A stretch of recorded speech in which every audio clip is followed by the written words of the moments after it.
कहते हैं जिन शब्दों को हम अपने ज़बान से बयान नहीं कर सकते वो साहित्य एक कलम से कुछ पन्नों पर उतार देता है। और मावा स्टूडियो वो गढ़ है जहाँ पर इन शब्दों को, साहित्य को एक उत्सव के तौर पर मनाया जाता है। दूसरा दिन है साहित्यिक उत्सव का मावा स्टूडियो में, AFT में।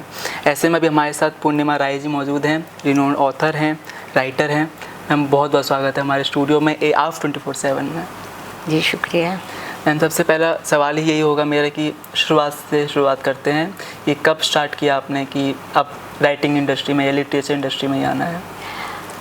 एक्चुअली मैंने साहित्य में MA किया हुआ है दिल्ली यूनिवर्सिटी से और कॉलेज टाइम से ही लिख रही हूँ। मगर कॉलेज मैगजीन हुई या उन दिनों धर्म युग होता था, कादम्बनी उनमें मेरी पोइट्री लिखी जाती थी और छपती थी। तो उसके बाद धीरे धीरे लिख कर मैं रखती रही, मगर पब्लिश मैंने बहुत टाइम बाद कराई। और अब मैंने 6 मेरी पोइट्री बुक हैं, एक नॉवल है और एक बायोग्राफी है मेरे फादर पे। वो मैंने यहाँ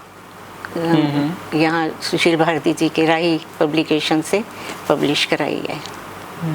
अगर मैं राइटिंग की बात करूं, अगर लिटरेचर की बात करूं, साहित्य की बात करूं, तो सबसे पहले जो अब बडिंग राइटर्स हैं जो लेखन इंडस्ट्री में आना चाहते हैं, सबसे बड़ा सवाल ये आता है कि एक माइंड में ब्लॉक आ जाता है कि आप एक किताब लिखना चाहते हैं, पर अब मैंने शुरुआत कर दी, मैंने टॉपिक चुन लिया कि अब मेरे को इस टॉपिक पर लिखना है, पर अब मैं इसके आगे क्या लिखूं?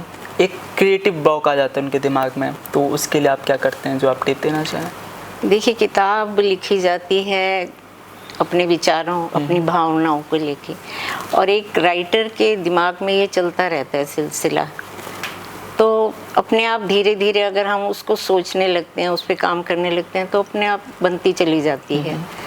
तो विचार का होना बहुत ज़रूरी है कि हम किस चीज़ पे लिख रहे हैं, कहाँ लिख रहे हैं, तो फिर अपने आप रास्ता खुलता चला जाता है। देखो मैम, जब भी मैम फीमेल ऑथर आती हैं या राइटर आती हैं, मैं एक सवाल ज़रूर पूछता हूँ कि अमृता प्रीतम को आप जानते होंगे। तो उन्होंने एक बार कहा था कि there are many stories which are not written on paper but are written on the bodies and minds of women. तो उनका कहना है कहीं ना कहीं कुछ मुद्दों पर साहित्य भी, कलम भी स्याही अपनी छोड़ देती है, लिखना बंद कर देती है। किस हद तक सहमत है? तो मैंने अमृता प्रीतम जी को बहुत पढ़ा है और वो उस समय की बहुत प्रगतिशील थी लेखिका। तो उन्होंने फिर भी बहुत बिंदास लिखा, मगर कुछ चीज़ें ऐसी हैं जो हम पन्नों पर नहीं उतार सकते। तो उन्हीं के बारे में इन्होंने कहा है और लिखा है पंजाबी में। अगर उसका डीप अर्थ देखा जाए तो निकलता है, समझने वाले समझ सकते हैं। मगर जो उनकी इस विषय में मैं बात करूँगी तो उन्होंने ठीक ही कहा है, कुछ पन्ने शारीरिक और उन सब से परे होते हैं, और मगर भावनाओं को और शब्दों को अगर हम थोड़ा सा फेर बदल करके लिखें तो समझने वाले समझते हैं इस बात को। और बाकी वो खुल के नहीं, कोई भी नहीं लिखेगा खुल के।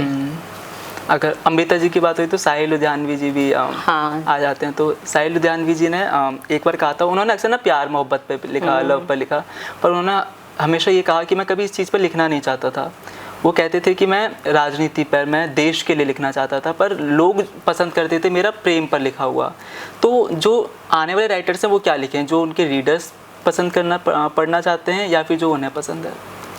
देखिए, उन्होंने लिखा था, शुरू में लिखा था, प्यासा फिल्म के गाने थे, थोड़ा सा राजनीतिक पुट था उसमें, मगर वो उनकी जो भावनाएं थी, तो उनको फिल्म इंडस्ट्री में आने के बाद एक तरह से कह सकते हैं मजबूर किया गया कि वो सिर्फ प्रेम पर ही लिखें, और उसका पैसा भी मिलता था, एक रोजगार का जरिया था उनके लिए। तो और वो पॉपुलैरिटी भी मिली, तो उन्होंने उस पर लिखना शुरू किया। और उनका जो अमृता प्रीतम जी के साथ साहिल लुधियानवी का जितना पढ़ा है, उस हिसाब से ढका छुपा प्रेम था उनका, और फिर उसी पे वो लिखते रहते थे, खुल के नहीं बोलते थे वो भी। जैसे अमृता प्रीतम खुल के लिखती नहीं थी, वैसे बहुत लिखा है खुल के उन्होंने, मगर अपनी भावनाओं को उनके साथ जो साझा किए वो कम ही लिखा है। मैम, अगर मैं हाल ही में एक किसी राइटर की या मोटिवेशनल स्पीकर बोलूँगा मैं वैसे उनको, जया किशोरी जी की अगर बात करूँ, तो वो भी काफ़ी लिखती हैं या लोगों को प्रवचन में भी जो देती हैं वो लिखती हैं, उससे पहले उसके बाद वो बताती हैं। तो उन्होंने एक बार कहा था कि इंसान ना अपने दुख को अपने बच्चे की तरह पाल कर रखता है। उसको दुखी है ना पसंद है, और पर्सनली वो क्या प्रेफर करती थी, जब भी वो दुखी होती थी वो लिखना स्टार्ट कर देती हैं कि मैं जब भी कुछ होते हैं तो मैं लिखना स्टार्ट कर देती हूँ। आप इस बात को किस हद तक सही मानती हैं? वैसे ज़्यादातर लोग यही कहते हैं कि ये जब लिखेगा जब इसका दिल टूटेगा। तो ये कॉमन बात है ये। तो दुख में आदमी कहाँ उसको निकाले, किससे कहे? तो जो राइटर होगा वो कागज़ पे लिखेगा और सब अपने अपने तरीके से। तो ये कहते हैं कि उस टाइम भावनाएं ज़्यादा होती हैं, दुख में इंसान अपना लिखना शुरू करता है और लिखता भी है। और क्योंकि यही कहते हैं कि पीर पराई मिलती है जब, तब कलम चलती है। तो ये राइटर के लिए है, जो कवि हैं उनके लिए है। तो मैम आप कोई राइटर या अपने फेवरेट कोई भी पोएट जिनके बारे में बताना चाहें हमारे जो ऑडियंस है उनको, कि आप अगर इनको पढ़ेंगे, इनको सुनेंगे?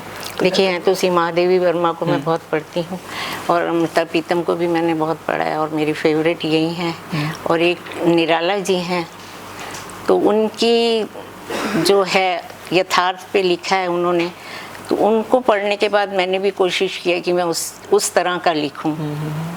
तो ये मेरे फेवरेट हैं। मैम जाते जाते कोई भी मैसेज देना चाहें हमारे ऑडियंस को, रीडर्स को? किस विषय में? लेखन पे, लिटरेचर पे, जो आना चाहते हैं लिटरेचर इंडस्ट्री में। देखिए, मैं हिंदी में लिखती हूँ और मैंने हिंदी साहित्य में ही पढ़ा है, तो मैं सबको यही कहती हूँ कि हमारी भाषा को वो लोग लिखें, पढ़ें, समझें और दें अच्छे से अच्छा, क्योंकि आजकल के बच्चे हिंदी को नहीं पढ़ रहे हैं। तो उनको यही प्रेरणा दो कि वो ये इंटरनेट से या इधर उधर से पढ़ने के बजाय किताबों में पढ़ें, किताबों से प्रेम करें, और अच्छा हो कि इन बच्चों को किताबें गिफ्ट की जाएं, बजाय कुछ और देने के।